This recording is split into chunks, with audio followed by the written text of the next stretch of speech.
আসসালামু আলাইকুম। আমরা এখন অবস্থান করছি নেত্রকোনা জেলার কলমাকান্দা উপজেলার পাঁচগাঁও, যেখানে ভারতের সাথে বাংলাদেশের সীমানা। এখানে বিশাল বড় বড় পাহাড় রয়েছে, যে পাহাড়গুলো ভারতের সীমানায় রয়েছে। জাস্ট বাংলাদেশ থেকে দেখা যায়, কিন্তু ভারতের পাহাড়ে ওঠা যায় না।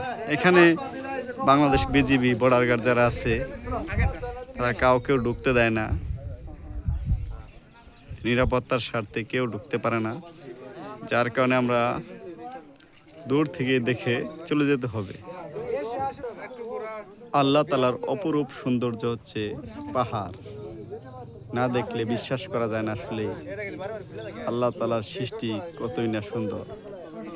যারা পাহাড় দেখি নাই, তাদের সবারই দেখা উচিত যে আল্লাহ তাআলার সৃষ্টি পাহাড় কত সৌন্দর্য, কত উঁচু উঁচু পাহাড়। এই দিক দিয়ে বাংলাদেশের সীমান্তে ভারতের মেঘালয় রাজ্য। এই পাঁচগাঁওয়ের যে পাহাড় দেখতেছে, এগুলো কোথায়? এগুলো মেঘালয় রাজ্যে পড়ছে।